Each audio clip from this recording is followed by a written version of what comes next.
Well, good morning. Yes, it is Friday, December 6th, 2024, and I am Kenny Polcari, your host of the party. And so here are the things that you need to know. So, you're going to sit here and scratch your head and go, wow, stocks actually retreated yesterday?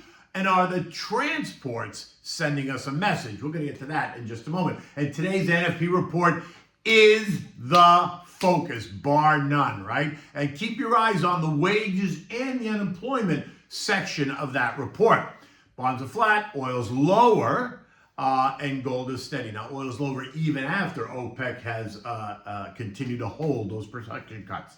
And what do we have for dinner tonight? It's actually the mussels Posillipo, and this is the Feast of the Seven Fishes for Christmas Eve, recipe number 3.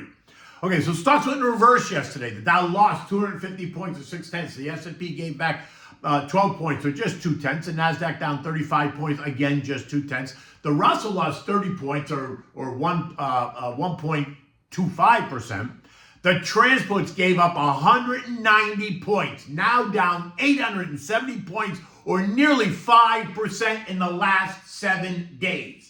While the equal-weighted S&P ended the day down 37 points, which again tells us that the broader S&P is coming under some pressure. The most recent part of this rally is beginning to look a little bit frothy, causing some of the trader types to hit the sell button to lock in some of those dramatic short-term gains ahead of today's NFP report. Longer-term investors that have more money to put to work and newer investors that are just starting out are fearful of missing out on the party, so they continue to hit the buy button, paying less attention to the froth and more attention to the idea that they're getting in. Now, do not discount the idea that some portfolio managers that had been expecting this pullback in the fall that never came and kept building piles of cash have now been in a position to have to play catch-up, forcing them to buy names, putting money to work so that they can show these names in their portfolio when the quarter and year-end statements go out in just 3 weeks.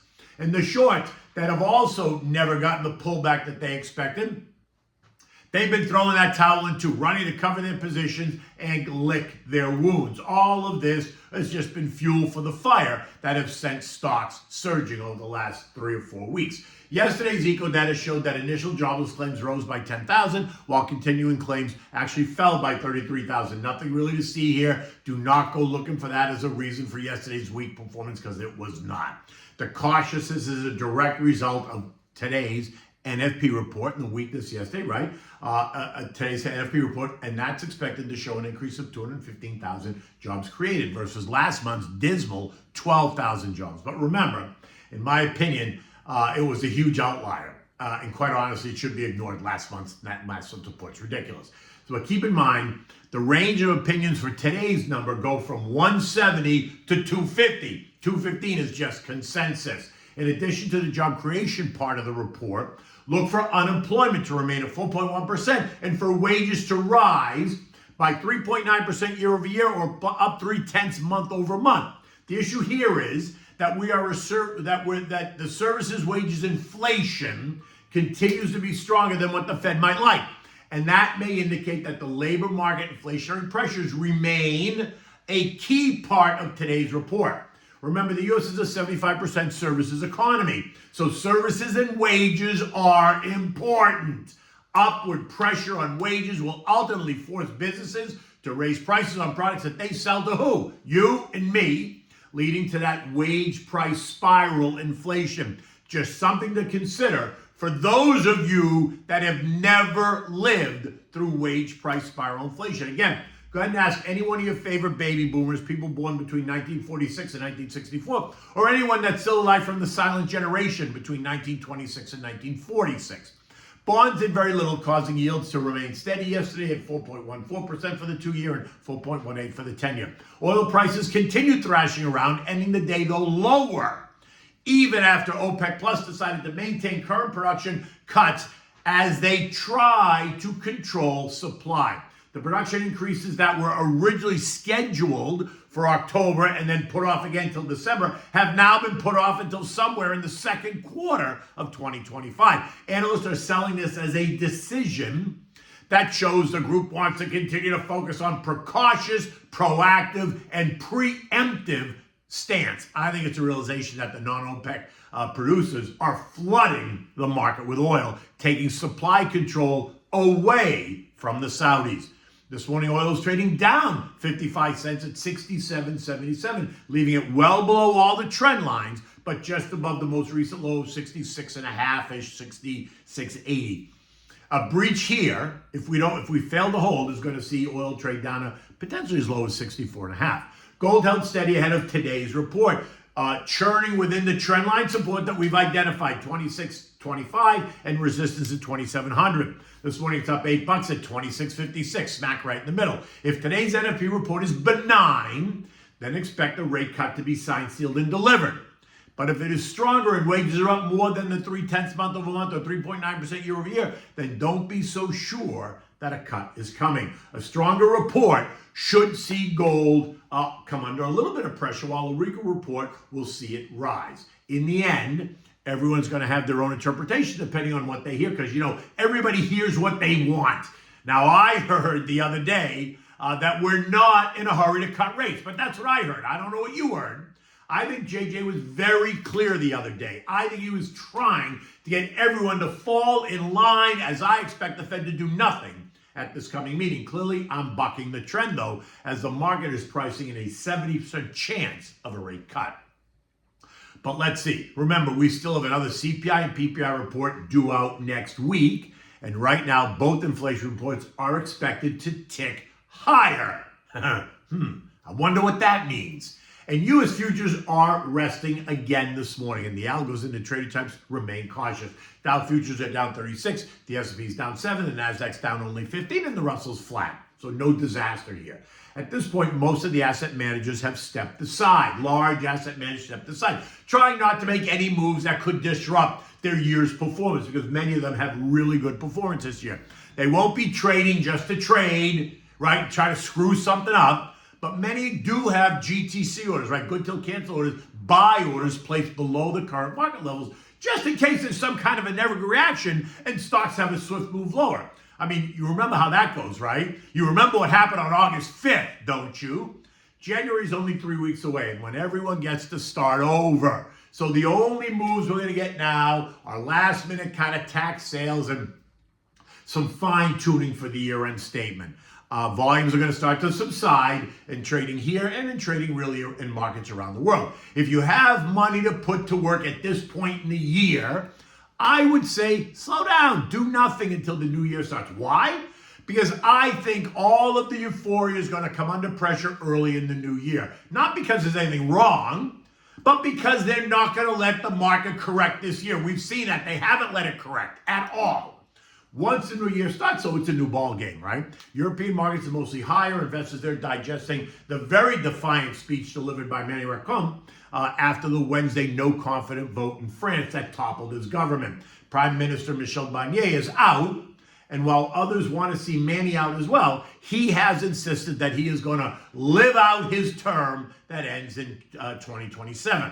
There is no eco data there to speak of, and Europe, like the U.S., is starting to wind down as we move into the final weeks of 2024.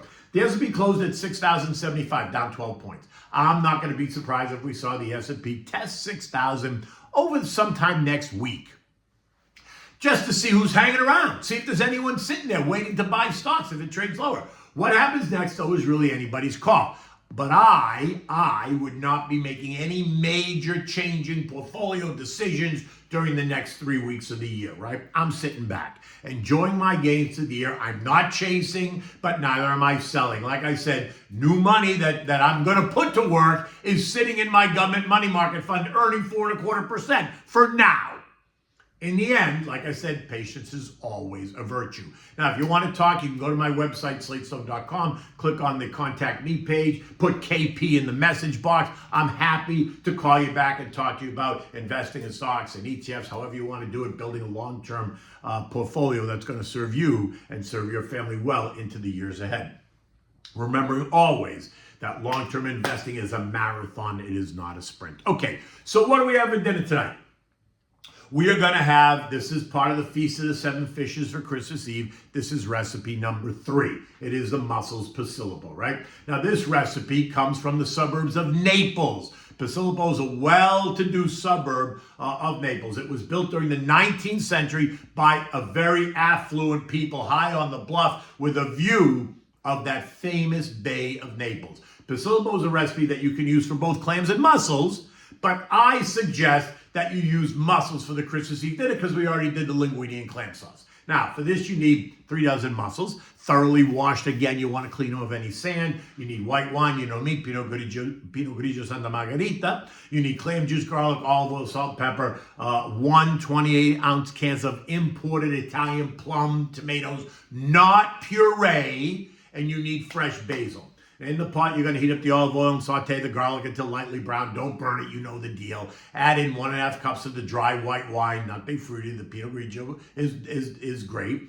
Stir it, let it come to a boil after about 2 minutes. Rough crush the tomatoes and add that to the pot with the juice, right? So when you rough crush, you literally crush them in your hand over a bowl so you catch all the juice. And then if you want to, you can use a blender, but it's so much nicer when you rough crush them.